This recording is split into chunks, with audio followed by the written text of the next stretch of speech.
Bonsoir à tous, mardi 23 octobre, l'heure du 7-8 journal sur TV 78. Tout de suite, les titres de cette édition. Un retour au temps des chevaliers et troubadours. La 34e édition de la foire médiévale se tenait dimanche à Châteaufort. Rendez-vous traditionnel du mois d'octobre pour le village de la vallée de Chevreuse. De nombreuses animations proposées et un campement moyenâgeux installé pour l'occasion. Comme chaque mardi, nous vous livrons notre coup de cœur culture et en ces vacances de la Toussaint, il est tourné vers un spectacle jeune public. Le fabuleux voyage de la Fée Mélodie est en représentation jusqu'au 26 octobre à la Royal Factory à Versailles. Et puis nous irons sur les greens de golf à la fin de ce journal. Pas facile de s'y aventurer seul quand on débute dans la discipline. Une start-up a lancé une application qui donne des conseils de jeu. Elle a été présentée au Golf Isabella de Plaisir. Invité tout à l'heure dans ce journal, Frédéric Bailly, co-animateur du groupe d'action de Trappes de la France Insoumise. Mais avant de ça, 22 communes yvelinoises reconnues en état de catastrophe naturelle. 2 arrêtés viennent d'être publiés en ce sens au journal officiel. Reconnaissance à l'issue de plusieurs événements climatiques survenus entre 2016 et 2018. Et des inondations, par exemple, vous le voyez sur ces images à Méricourt en février où une marée de déchets s'était créée. Ou encore des mouvements de terrain qui se sont produits en 2017 à Montigny-le-Bretonneux, Morpas et Plaisir notamment. Les personnes concernées ont 10 jours pour déclarer auprès de leur assureur leur sinistre. Les premiers remboursements interviendront dans un délai de 2 mois. Châteaufort fêtait ce dimanche la Saint-Simon avec la 34e édition de sa foire médiévale. Un véritable campement du Moyen-Âge a été installé pour l'occasion et toute la journée, farce théâtrale et danse de cour étaient proposées. Marilène Pichino et Nicolas Dandry ont participé à ce voyage dans le temps. Pour sa traditionnelle foire de la Saint-Simon, la commune de Châteaufort a fait un saut dans le passé. Le temps d'une journée, le village a retrouvé ses habits du Moyen-Âge. C'est surtout l'occasion de permettre aux villageois de se regrouper un jour par an autour d'un événement qui fédère un peu le village.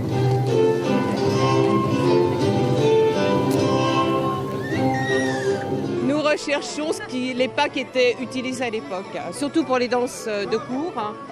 Mais après, tout ce qui est danse paysanne, c'est plutôt la gaieté, la joie de vivre, la bonne humeur, la convivialité. En plus des animations, un campement médiéval était installé, l'occasion de parfaire sa culture historique. Sur ce casque-là, on a le groin qui est un petit peu en pointe, avec des trous. Il y a une raison à ça ? Il y a une raison, c'est la ventilation. On essaie de tordre le cou à pas mal d'idées préconçues, véhiculées par le cinéma, le spectacle, et donc d'essayer de reprendre les éléments de l'histoire. C'est un voyage dans le temps. On se retrouve au Moyen-Âge, entouré de chevaliers, de gueux, de courtisanes. Et il y a toujours quelque chose à apprendre sur place.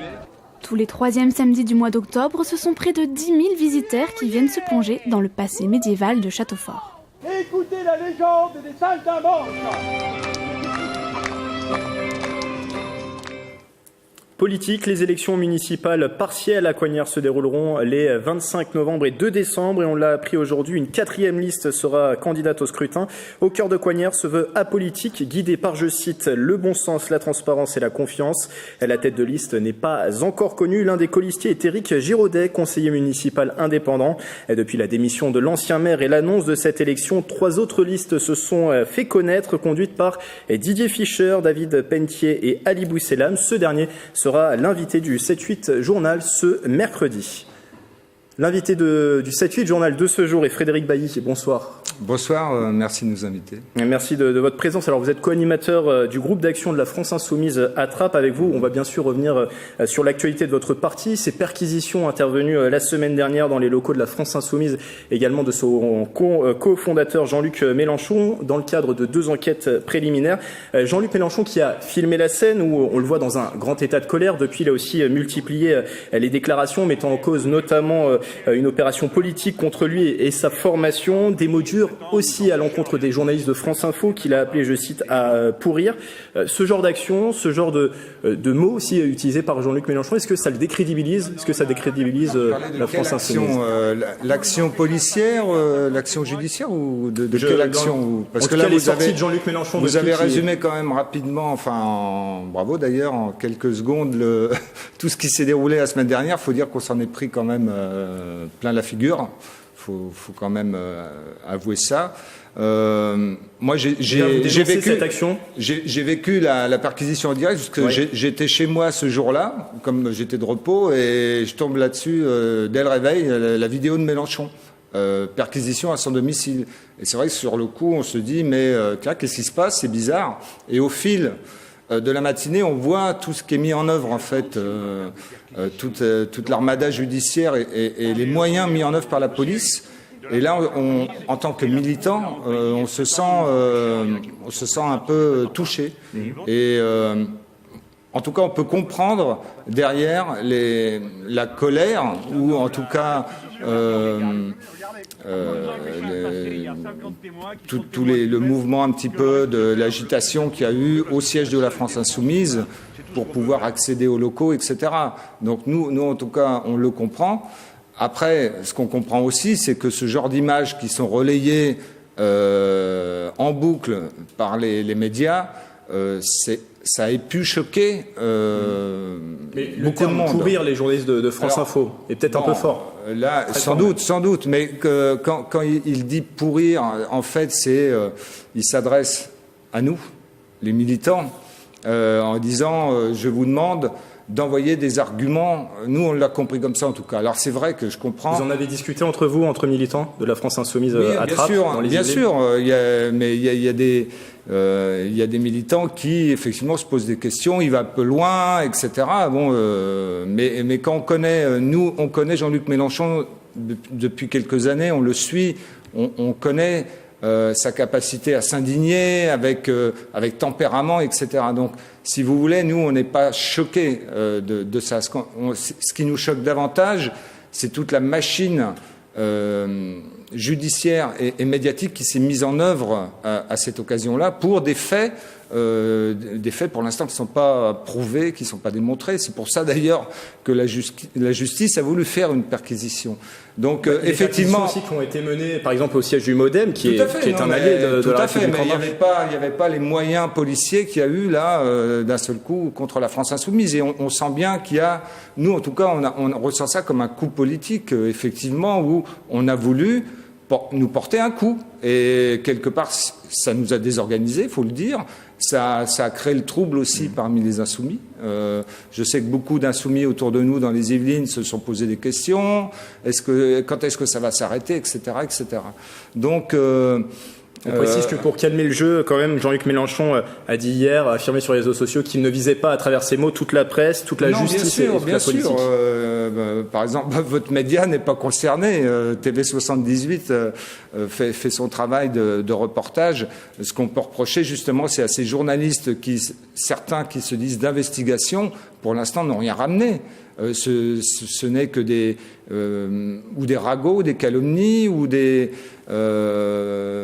l'affaire de la France Insoumise, pour l'instant, ça vient uniquement de 2 dénonciations.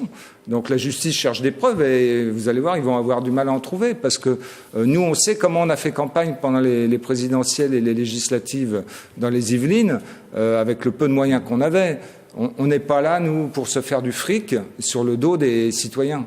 Et en 20 secondes, la prochaine action pour les insoumis de Trappes, ceux des Yvelines, c'est les municipales. Alors, vous êtes déjà tourné vers les municipales? On commence à se tourner vers les municipales. Le 14 novembre, on va lancer des comités locaux pour constituer des listes France Insoumise dans les communes où ce sera possible, parce que ce ne sera pas possible partout. On n'est pas présent partout, malheureusement. Donc, mais il y aura quelques communes où on pourra faire des listes seules ou des listes avec d'autres mouvements ou partis politiques. On rappelle que ces élections municipales sont prévues en 2020. Merci à Frédéric Baillet d'avoir été avec nous, co-animateur du groupe d'action de la France Insoumise à Trappes. Transport, ce bus relie l'arrêt des Côtes à Elancourt à la gare de La Verrière en passant par Morpas. La ligne 422 du réseau Skibus va être renforcée à partir du 5 novembre.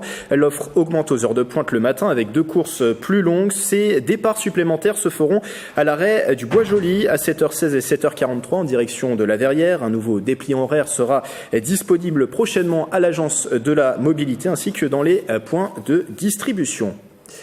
La toute récente Ryder Cup vous a peut-être donné l'envie de pratiquer le golf. Pas facile pourtant de s'aventurer seul sur le parcours pour un amateur. Si les professionnels peuvent compter sur les conseils de leur caddie, les autres doivent faire confiance à leur instinct. En tout cas, jusqu'à présent, regardez ce sujet de Patrick Jacques de Dixmude et Wilfried Richy. Un caddie virtuel pour révéler son potentiel de golfeur, voilà ce que promet Hello Birdie, une application pour mobile présentée ici sur le parcours du golf Isabella à Plaisir. Le mode de fonctionnement est simple, dès la première partie, le joueur pourra bénéficier de conseils pour optimiser son plan de jeu pour des tarifs allant de 4,99 € à 100 € par an. Donc là, pour le trou numéro 1, on me dit de jouer le driver, donc on ne me frustre pas trop. Un fer 5, un gap wedge, et ensuite une approche putt. J'ai 85% de chance d'atteindre mon objectif. Et ensuite, je n'ai plus qu'à remplir la carte en disant driver, fer 5, gap wedge et le nombre de putts. Et simplement, ça me sert, ça ne change pas la routine habituelle d'un golfeur qui a l'habitude d'avoir une carte de score et un crayon dans la poche. Aucun appareil de mesure n'est nécessaire, mais l'application est en mesure de calculer la difficulté d'un coup en fonction des aptitudes du joueur. Afin de déterminer quelles sont les probabilités statistiques que vous atteigniez tel green ou que vous atteigniez tel fairway ou que vous puissiez avoir le bonheur de réussir un birdie sur tel ou tel trou. L'ensemble des téléphones devrait être prochainement compatibles et de nouvelles fonctionnalités interdites en compétition sont déjà en cours de développement.